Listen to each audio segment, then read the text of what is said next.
Jaya booster சுகரை control பண்ணும், உங்க ஆரோக்கியத்தை மீட்டு தரும். சர்க்கரையை கட்டுப்படுத்துறதுக்கான எளிமையான வழிமுறை, இயற்கையான வழிமுறை. அனைத்து மருந்து கடைகளிலும் கிடைக்கும்.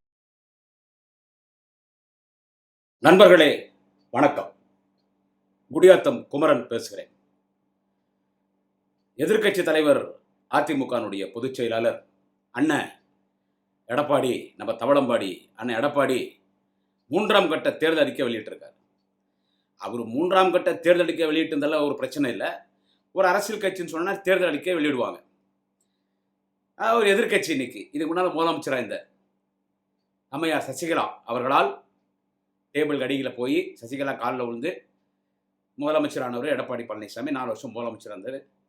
இப்போ திரியவருக்கும் முதலமைச்சராக வரத்துக்கு ஆசை வந்துடுச்சு. அது தப்பு இல்லை. எனக்கு ஏற்கனவே முதலமைச்சராக இருந்த ஆசை யாரும் விட்டுச்சு. வந்தால் திரிய இன்னொரு 10 லட்சம் கோடி ஊழல் பண்ணலாம்.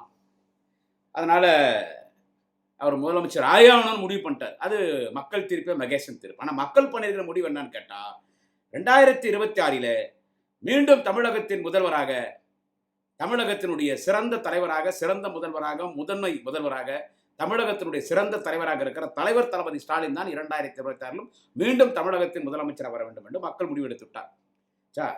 சரி, ஆசை யாரை விட்டு அண்ணன் 3ஆம் கட்ட தேர்தல் அறிக்கை நேற்று வெளியிட்டார். நம்ம தவளம்பாடி அண்ணன் எடப்பாடி பழனிசாமி. இதில் ஒரே ஒரு பாயிண்ட் ஒன்று சொல்கிறேன். என்னன்னு கேட்டால், திடீர்னு சொல்கிறார் 3ஆம் கட்ட தேர்தல் அறிக்கையில் என்ன சொல்கிறார் அப்படின்னா, டேபிள் கீழே பார்த்து படிக்கிறார். அந்த டேபிள் கீழே போய் பழக்கப்பட்டவர் தவளம்பாடி அண்ணன் எடப்பாடி அவர்கள் டேபிள் கீழே, நீங்கள் நல்லா பாருங்கள் அந்த வீடியோவை, டேபிள் கீழே போய் படிக்கிறார். அதில் நடைபெற்று கொண்டிருக்கிற திராவிட முன்னேற்ற கழக ஆட்சி, இந்த திராவிட மாடல் அரசு, மக்கள் ரொம்ப கஷ்டப்படுறாங்க. சொத்து வரியெல்லாம் ஏறி போச்சு. சொத்து வரி ஏற்ற சொல்றது யாரு? அதை முதல்ல மக்கள் புரிஞ்சுக்கணும். தவளம்பாடி எடப்பாடி அவர்களே, சொத்து வரி ஏற்ற சொல்றது யாரு? நீங்க இன்னைக்கு அடிமையா இருக்கிறீங்களே, இன்னைக்கு நீங்க ஆஃபீஸ் பாயா, வாட்ச்மேனா, டீ பாயா, இன்னைக்கு அடிமையா இருக்கீங்களே, பாண்டட் லேபரா இருக்கீங்களே, பிஜேபி கவர்மெண்ட், அவன் தான் சொத்து வரி ஏற்று இல்லைன்னா உனக்கு ஒன்றிய அரசு நிதி கொடுக்க மாட்டான்னு மிரட்டுவான். அவள் ஒன்றும் சொத்து வரிலாம் ஏறல. அவர் சொல்றாரு எடப்பாடி, சொத்து வரி ஏறி போச்சு திராவிட மாடல் அரசு திமுக ஆட்சியில், தண்ணி வரி ஏறி போச்சு, இப்படி வரியெல்லாம், கரண்ட் பில் ஏறி போச்சு, வீட்டு வரி ஏறி போச்சு, அந்த வரி ஏறி போச்சு. வரி சுமை தமிழக மக்கள் தலை மீது சுமத்தப்பட்டிருக்கிறது. ரொம்ப கஷ்டப்படுறாங்க.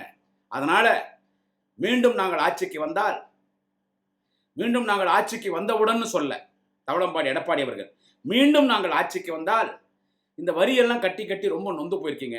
அதனால கருணை தொகையாக ஒரு 10,000 ரூபாய் கொடுக்குறேன்ட்டார். கருணை தொகையாக ஒரு 10,000 ரூபாய் தரேன்னார்.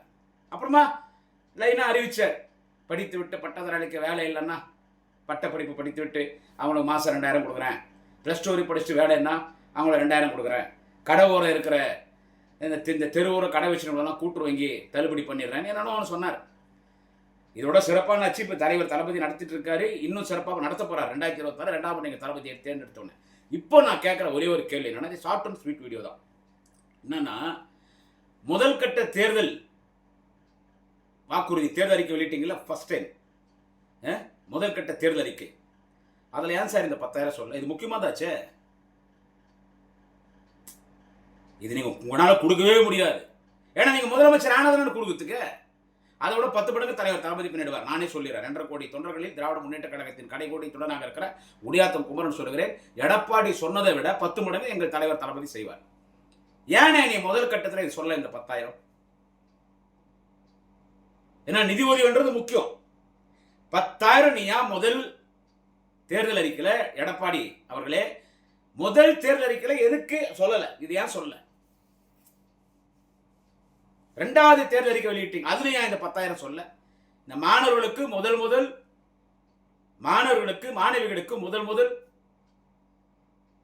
புதுமை பெண் திட்டத்தின் மூலமாக 1,000 ரூபாய், தமிழ் புதுவன் திட்டத்தின் மூலமாக 1,000 ரூபாய் என்று அறிவித்தவர் தளபதி அவர்கள். மீண்டும் ஆட்சிக்கு வரப்போகிறார். நீங்கள் மீண்டும் தலைவர் தளபதியோட ஆட்சி கட்டில் அமர வைக்க போகிறீர்கள்.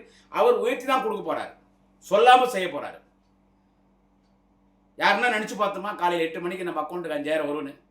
அந்த 5,000 தாங்க இப்ப எடப்பாடி ஆட்டி விட்டுடுச்சு. எடப்பாடி குலுங்கி போயிட்டார். மனுஷன் நில ஒறிஞ்சு போயிட்டார். அதில் என்ன சசிகலா வேற பெரிய குண்டத்துக்கு போட்டுடுச்சு. அது பிறகு பேசுவோம். தலைவர் தளபதி அவர்கள், மாண்புமிகு தமிழக முதல்வர் தலைவர் தளபதி, இந்தியாவின் முதன்மை முதல்வர் தலைவர் தளபதி அவர்கள் இந்த தேர்தல் கமிஷன் 3 மாசம், இது பிப்ரவரி மாசம், இப்ப கொடுத்துறோம். மார்ச் ஏப்ரல்ல கொடுக்க மாட்டான். அந்த 1000 மகளிர் உரிமை தொகை நிறுத்திடுவான். தேர்தல் கணக்காட்டி நிறுத்திடுவான். அதனால தலைவர் தளபதி என்ன பண்ணார், இரவாக அதிகாரிகளோட ஆலோசித்துட்டு காலையில் 8 மணிக்குள்ள யாரெல்லாம் இந்த மகளிர் உரிமை தொகை வாங்குறாங்களோ, ரேஷன் கார்டு குடும்பத்தலை வாங்குறாங்களோ, அவங்க அத்தனை பேருக்கு காலையில் 5000 ரூபாய் போட்டுறாங்க. 5000 ரூபாய், 2000 ரூபாய் கோடைக்கால சிறப்பு தொகை. அது இனிமேல் வருஷம் வழங்கப்படும். சட்டமன்றத்தில் இன்னி திராவிட முன்னேற்ற கழக ஆட்சி அமைய போகிறது. மக்கள் திராவிட முன்னேற்ற கழக ஆட்சி மீண்டும் அமர வைக்கப் போகிறார்கள். மீண்டும் தலைவர் தளபதி முதல்வர் நாட்களை அமர வைக்கப் போகிறார்கள். எனவே இந்த கோடைக்கால சிறப்பு தொகை அந்த 2000 ரூபாய் இனி வருடம் வழங்கப்படும் சொல்லிட்டாங்க. அமைச்சர் கீதா ஜீவன் அக்கா சொன்னாங்க. ஸோ 5000 அறிவிச்சிட்டார். காலையில் 8 மணிக்கு எல்லாரும் அக்கௌண்ட் 5000. எல்லாம் தமிழ்நாடே மகிழ்ச்சியா இருக்கு. பக்கத்து மாநிலத்துக்கெல்லாம் பாராட்டுறாங்க. ஒன்றும் செய்ய முடியல. உடனே என்ன எடப்பாடிக்கு தூக்கம் வரல. 4 நாள் என்ன பண்றதுன்னு தெரியல. இன்னும் எல்லாம் பேசுறாங்க. எடப்பாடி பேசுறாங்க, அதிமுக எல்லாம் பேசுறாங்க. தேர்தலுக்கு ஜுரம் வந்துருச்சு, தேர்தல் ஜுரம் வந்துருச்சு, அதனால 5000 அறிவிச்சிட்டாரு. ஏன் முன்கூட்டி 3000 கொடுக்குற? ஏன் இது வரைக்கும் கோடைக்கால சிறப்பு தொகை 2000 கொடுக்கல? இப்ப ஏன் கொடுக்குற? அது என்ன 5000? தேர்தல் ஜுரம் வந்துருச்சு, தேர்தல் பயம் வந்துருச்சு, லஞ்சம் கொடுக்குறியான்னு எடப்பாடி பேசினா. அப்படி இல்ல, அதிமுக காரெல்லாம் பேசினாங்க இல்ல, சங்கீத் பசங்க எல்லாம் பேசினாங்க இல்ல, அந்த தற்குறி அந்த நடிகர் விஜய் எல்லாம் பேசினா இல்ல, எல்லாரும் பேசினாங்க இல்ல. இப்ப அந்த 5000 பெரிய தாக்கத்தை உருவாயிடுச்சு பெண்கள் மத்தியில். ஏற்கனவே பெண்களுடைய ஓட்டு திமுக தான். இன்னும் அது பாடுறா, அவன் பிஜேபி கவர்மெண்ட் நித்த போறான்னு தெரிஞ்சு நம்ம முதலமைச்சர் நமக்கு அட்வான்ஸா கொடுத்துட்டாரு. 2000 ரூபாய் எக்ஸ்ட்ரா கொடுத்துருக்காரு. பெண்கள் எல்லாம் மகிழ்ச்சியாகிறாங்க. அதனால இதை முறையடிக்கணுன்றதுக்காக எடப்பாடி எனக்கு ஓட்டு போட்டு அதிமுக கூட்டணி ஓட்டு போட்டு என்ன நீ முதலமைச்சர் ஆக்கிட்டா, நான் கருணை தொகையாக ஒரு 10000 கொடுத்துட்றேன். நீ வரி கட்டி ரொம்ப கஷ்டப்பட்ட, ஒரு 10000 கொடுத்துட்றேன். கருணை பிச்சை போடுறீங்களா? கருணை என்ன சார்? கருணை என்ன பிச்சை போறது? அது பிரச்சனை. உடனே சோசியல் மீடியால என்ன மாதிரி ஆட்கள் வச்சு செஞ்சோம். உடனே சாயங்காலம் என்ன பண்றாரு எடப்பாடி, அந்த கருணை உதவித்தொகையை அது என்ன பண்ண, கருணை எடுத்துட்டு மக்களுக்கு உதவித்தொகையாக 10000 கொடுத்துட்றான்ட்டார். இப்போ இது லஞ்சம் இல்லையா? இது லஞ்சம் இல்லையா? இப்போ இது மட்டும் என்ன, எனக்கு ஓட்டு போட்டால் 10000 கொடுத்துட்றேன். ஒரு ரேஷன் கார்டு 10000. எனக்கு ஓட்டு போடு, ஒரு ரேஷன் கார்டு 10000. அப்போ திமுக தேர்தல் அறிக்கை, திமுக அரசாங்கத்தின் நலத்திட்டங்களை தான் நீங்க காப்பி அடிச்சுட்டு இருக்கீங்க. அப்போ எந்த வகையில் எடப்பாடி பழனிசாமி திமுக அரசையும் தலைவர் தளபதியோடும் குறை சொல்வதற்கு உங்களுக்கு என்ன தகுதி இருக்கிறது? எல்லா ஊடகவியலாளர் சொல்றாங்க, எல்லா சமூக ஆர்வலர்கள் சொல்றாங்க, எல்லாரும் யூடியூப்ல பேசுறவங்க, அரசியல் விமர்சகர்கள், எப்படி உன்னால 10000 கொடுக்க முடியும்? எப்படி 10000 கொடுக்க முடியும்? நீ கூட்டணி சேர்ந்து அடிமையா இருக்கிற பிஜேபி, மோடி 15 லட்சம் ரூபாய் எல்லாரும் அக்கௌண்ட்லயும் போட சொன்னார, போட்டாரா? அந்த மாதிரிதான் நீ சொல்ற இந்த 10000. எப்படியாவது முதலமைச்சர் ஆயிடலான்னு முடிவு பண்றது 10000 சொல்லி எங்களை ஏமாத்த பாக்குறியா? ஏன்னா போன போது, அதாவது என்னன்னு கேட்டீங்கன்னா, இந்த 5 வருஷமா நடந்த எம்எல்ஏ எலெக்ஷன், சட்டமன்ற எலெக்ஷன்ல எடப்பாடி கொடுத்த வாக்குறுதி எல்லாம் இருந்து பாருங்க. கடவுளே முதலமைச்சர் தான் நிறைவேற்ற முடியாது. ஆனா நமது தலைவர் தளபதி அவர்கள் சொல்லாம செய்வார், சொல்றதும் செய்வாரு, சொல்லாம செய்வார். இப்ப 2026 இந்த தேர்தலை ஜெயிச்சு மீண்டும் தலைவர் தளபதி முதலமைச்சர் நாட்கள் அமர்ந்தவுடன் இந்த ஆட்சியில இன்னும் நலத்திட்டங்கள் எப்படி இருக்குன்னு பாருங்க. சரி, அதுல என் நிருபர் ஒரு கேள்வி கேட்கறான். இப்ப விஷயத்துக்கு வரேன். ஏங்க, ஏற்கனவே இந்த தமிழ்நாட்டில் நிறைய கடன் வாங்கிச்சு திமுக ஆட்சி, நிறைய கடன் சுமை இருக்குது. அப்படி இருக்கும்போது நீங்க முதலமைச்சரானா எப்படி நீங்க 10000 ரூபாய் ஒரு குடும்ப அட்டைக்கும் அந்த கருணை தொகைன்னு சொன்னீங்க, எப்படிங்க நீங்க கொடுப்பீங்க அப்படின்னு கேட்கிறேன். எடப்பாடி பழனிசாமி எதுக்காக இந்த 10000 ரூபாய் கருணை தொகையா நான் எல்லாருக்கும் கொடுக்குறேன்னு சொன்னது? நீங்க நிறைய வரி கட்டிட்டீங்க, வீட்டு வரி கட்டிட்டீங்க, கொடா வரி கட்டிட்டீங்க, அப்புறமா மின்சாரம் ஏறி போச்சு, அந்த வரி ஏறி போச்சு, இந்த வரி ஏறி போச்சு, வரிச்சுமை தமிழ்நாட்டு மக்கள் தலை மீது நிறைய இருக்குது, நிறைய வரி கட்டி கஷ்டப்படுறீங்க, அதனால நான் ஒரு 10000 கொடுத்துட்றேன்னு சொன்னார்ல. இப்ப நிருபர்கள் கேட்கறாங்க எடப்பாடி பழனிசாமி கிட்ட, நீ எப்படி கொடுப்ப 10000? இங்கதான் விஷயத்துக்கு வரேன். அப்போ சொல்றாரு தவளம்பாடி எடப்பாடி, நான் பொருளாதார நிருபர்கள் பொருளாதார நிபுணர்களோட ஆலோசனை செய்வேன், முக்கிய அதிகாரிகளோட ஆலோசனை செய்வேன். அவர்களோட ஆலோசனை செய்துவிட்டு எப்படியெல்லாம் வரி உயர்த்த முடியுமோ, எதுக்கெல்லாம் வரி உயர்த்த முடியுமோ அப்படி அதுக்கெல்லாம் வரி உயர்த்தி அந்த வரி பணத்துல மக்களுக்கு நலத்திட்டங்கள் செய்வேன். அப்படி நான் உயர்த்துற வரி பணத்துல வாங்கி இந்த 10,000 கொடுத்துருவேன்றார்.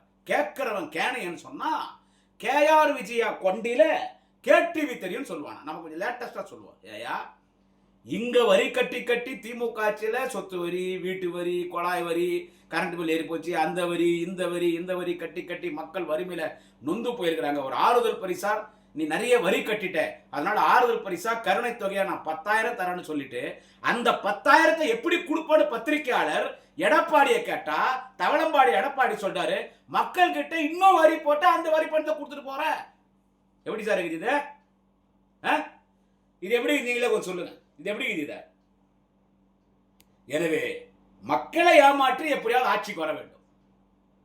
மக்களை ஏமாற்றி எப்படியாவது ஆட்சிக்கு வர. நான் என்ன சொல்றேன், எடப்பாடி சொல்றேன், அதாவது என்னன்னு கேட்டா இது பாருங்க, நீங்க தேர்தல் அறிக்கை விடுறது ஒரு பக்கம் இருக்கட்டும், நீங்க திமுக குறை சொல்றது ஒரு பக்கம் இருக்கட்டும், அங்க போய் அந்த தற்கூரி அந்த நடிகர் விஜய் பாருங்க, அவன் என்ன திரும்ப சொல்றான், எனக்கு அதிமுக ஒரு கட்சியே கிடையாதுன்ட்டான், அவங்க எலெக்ஷன் ஃபீல்ட்லே இல்லைன்ட்டான், அது ஒரு ஜுஜிபி கட்சின்ட்டான். நான் சொல்ல, விஜய் நடிகர் விஜய் இருக்கான்ல, நீங்க தானே விஜய் கட்சி கொடியை நீங்களே ஆளை விட்டு நீங்களே கொடியாட்டி, கொடி பறக்குது பிள்ளையார் சிலை போட்டாச்சு, கொடி பறக்குது நீங்களே ஒரு சீர் போட்டீங்கல்ல, அந்த தற்கூரி விஜய் அதிமுக ஒரு கட்சியில் எங்களுக்கு கணக்கே இல்லைன்ட்டான், உன் கூட்டணி எனக்கு கணக்கு இல்லைன்ட்டான், போட்டியே டிவிகேவா டிஎம்கேவான்ட்டான். உங்களை எல்லாரும் வச்சு செய்றாங்க. அதுல இந்த சசிகலா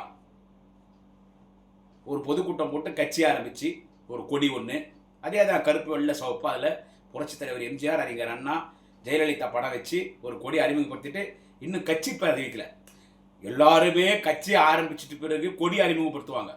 இந்த பொம்பளை சசிகலா கொடியை அறிமுகப்படுத்திட்டு அப்புறம் நான் கட்சி பேர் வச்சுக்கிறேன்ட்டு எடப்பாடியை வெற்றி செஞ்சிச்சு.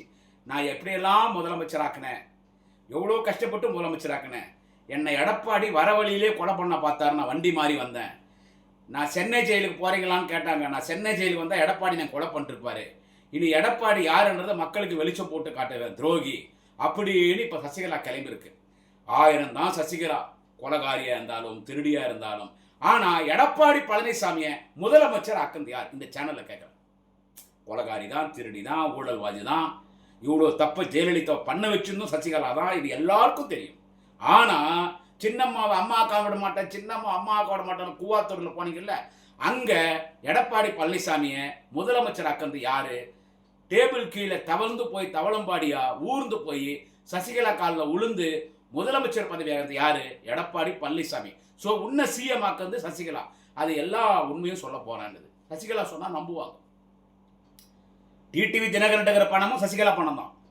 ஜெயலலிதா கிட்ட சசிகலா திருண்ண பணம், சசிகலா இருந்து டிடிவி தினகரன் பணம், டிடிவி தினகரன் திருண்ண பணம், எல்லாம் ஒன்று சென்ட்டான். நான் எடப்பாடி சொல்றேன். இன்னொன்னு, சசிகலாவை நீ கட்சி ஆரம்பின்னு சொன்னதே யார் தெரியுமா? பிஜேபி. இதெல்லாம் நிறைய பேர் தெரியாது சார். அவங்க உள்ள வந்திருக்கிறத பிஜேபிக்கு 100% தெரியும். வரப்போற ஆட்சி திமுக ஆட்சி தான், அது தனித்த ஆட்சி அமைக்க போறாங்க, தளபதி ஸ்டாலின் தான் முதலமைச்சர்னு பிஜேபிக்கு தெரியும், ஆர்எஸ்எஸ் தெரியும். அவன் ஏடிஎம்கே கூட கூட்டணி சேர்ந்தது எதுக்கு? இங்க ஏடிஎம்கேவே காலி பண்ணணும். எப்படி பாமக அப்பம் புள்ளிக்கு சண்டை விட்டு அந்த கட்சி ஒன்றும் இல்லாதாகிட்டான். இப்போ அதிமுக காலி பண்றது தான். அதிமுக கூட்டணி சேர்ந்து சசிகலாவை கட்சி ஆரம்பிக்க சொல்லிட்டான். விஜயை கூப்பிட்டு நீ கட்சி ஆரம்பிடுறான்ட்டான்.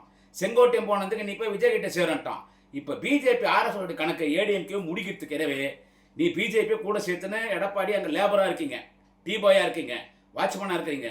பிஜேபியை சமாளிக்கணும், சசிகலாவை சமாளிக்கணும். என்ன சொல்றது, அந்த ஒரு பக்கம் அந்த நடிகன் ஒருத்தங்கிறான், அவனை சமாளிக்கணும், அவனை கூட திக்குப்பத்தட்டு போட்டு சசிகலாவை சமாளிக்கணும். இதெல்லாம் சமாளிச்சு தேர்தல் களத்துக்கு வாங்க. அப்புறமா நீங்க தேர்தல் வாக்குறுதி நிறைவேற்றா இல்லையான்னு பார்க்கலாம். அது ஆட்சிக்கு வந்தாதானே. எனவே சந்தர்ப்பவாத அரசியல், பொய்யும் பித்தலாட்டத்தனமான அரசியல் இன்றைக்கு எடப்பாடி செய்வது. இந்த 5000 ரூபாய் மகளிர் உரிமை தொகை கோடைக்கால சிறப்பு தொகைன்னு தளபதி அறிவிச்சிருந்த கிண்டல் பண்ணிட்டு இன்னைக்கு அதுக்கு பயந்து போய் நான் 10,000 கொடுத்துறேன், நான் அவங்க 5,000 தானே கொடுத்தாங்க, நான் 10,000 கொடுத்துறேன், எனக்கு ஓட்டு போட்டுறேன்னா மக்கள் ஏமாற மாட்டாங்க. எடப்பாடி, நீ குடும்ப அட்டைக்கு 1 லட்சம் தரன்னு சொன்னாலும் தமிழக மக்கள், தமிழினத்தின் தலைவர், தன்மான தலைவர், திராவிடத்தின் தலைவர், தேச தலைவன் தலைவர் தளபதி தலைவர் ஸ்டாலின் அவர்களுக்குத்தான் வாக்களித்து திமுக கூட்டணி தனிப்பெரும்பான்மையோட ஆட்சி அமைக்கும். தலைவர் தளபதி முதலமைச்சர், அண்ணன் உதயநிதி ஸ்டாலின் துணை முதலமைச்சர், எடப்பாடி. போய் எடப்பாடியில எம்எல்ஏ ஜெயிக்க முடியுமான்னு போய் பாருங்க. அப்புறமா தேர்தல் அறிக்கை எல்லாம் படிக்கலாம். எனவே இந்த பித்தலாட்ட அரசியல் எல்லாம் மக்கள் நம்ப மாட்டார். மக்கள் தலைவர் தளபதி எங்கள் தலைவர் தளபதி ஸ்டாலின் தலைவர் பக்கத்தில் இருக்கிறார், அண்ணன் உதயநிதி பக்கத்தில் இருக்கிறார். எனவே எடப்பாடி சின்னம்மா உங்க மேல குறி வச்சிருக்காங்க, ஜாகிரதையா இருங்க. Be careful. வணக்கம். நாளை இன்னொரு பதிவிலை சந்திக்கிறேன். குடியாத்தம் குமரன்.